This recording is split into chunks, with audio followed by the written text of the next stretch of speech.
ಕಲಬುರಗಿ ಜಿಲ್ಲಾಧಿಕಾರಿ ಕಚೇರಿಯಲ್ಲಿ ಶಾಂತಿ ಸಭೆ ನಡೀತಾ ಇತ್ತು ಅನ್ನೋದರ ಮಾಹಿತಿ ಕೊಡ್ತಾ ಇದ್ವಿ ನಿಮಗೆ. ಈಗ ಆ ಸಭೆ ಅರ್ಧಕ್ಕೆ ಮೊಟಕುಗೊಂಡಿದೆ ಅನ್ನೋದರ ಮಾಹಿತಿ ಲಭ್ಯ ಆಗ್ತಾ ಇದೆ. ಚಿತ್ತಾಪುರದಲ್ಲಿ ಆರ್ಎಸ್ಎಸ್ ಪಥಸಂಚಲನ ಫೈಟ್ಗೆ ಸಂಬಂಧಪಟ್ಟಂತೆ ಜಿಲ್ಲಾಧಿಕಾರಿ ಶಾಂತಿ ಸಭೆ ಅರ್ಧಕ್ಕೆ ಮುಗಿದಿದೆ.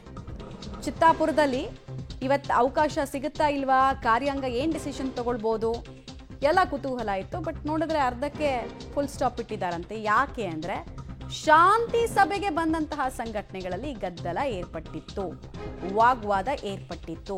ಸ್ಪೆಷಲಿ ಆರ್ಎಸ್ಎಸ್ ಮತ್ತು ಆರ್ಎಸ್ಎಸ್ ಅನ್ನು ವಿರೋಧಿಸುವಂತಹ ಸಂಘಟನೆಯ ಪ್ರತಿನಿಧಿಗಳ ನಡುವೆ ಕಚೇರಿ ಆವರಣದಲ್ಲೇ ಅಲ್ಲಿ ವಿಪರೀತವಾಗಿ ಹಂಗಾಮ ಹೈಡ್ರಾಮಾ ಎಲ್ಲ ಆಗ್ತಾ ಇತ್ತು. ಶಾಂತಿ ಸಭೆಯಲ್ಲಿ ಇದು ಹಿಂಗಾಗತ್ತೆ ಅನ್ನೋ ಒಂದು ನಿರೀಕ್ಷೆ. ಯಾಕಂದರೆ ಎರಡು ಐಡಿಯಾಲಜಿ ಹೊಂದಿದವರು ಒಂದೇ ವೇದಿಕೆಗೆ ಬಂದಾಗ ಅಲ್ಲೊಂದು ಸಂಘರ್ಷ ಅಥವಾ ಅವ್ರ ಮಾತಿಗೆ ಇವರು ಒಪ್ಪದೇ ಇರೋದು ಹೀಗೆಲ್ಲ ಆಗತ್ತೆ.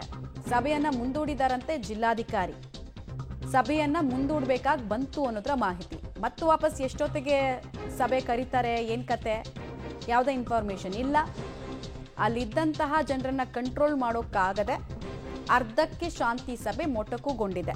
ನಾವು ಸಭೆ ಸ್ಟಾರ್ಟ್ ಆಗೋಕೆ ಮುಂಚೆನೂ ಹೇಳ್ತಾ ಇದ್ವಿ, ಇಲ್ಲಿ ಸೊಲ್ಯೂಷನ್ ಸಿಗೋದು ಡೌಟ್ಫುಲ್, ವೆರಿ ವೆರಿ ಡೌಟ್ಫುಲ್ ಅಂತ. ಅದೇ ಹಾದಿಯಲ್ಲಿ ಸಾಗ್ದಂಗಿದೆ ಈ ಶಾಂತಿ ಸಭೆ.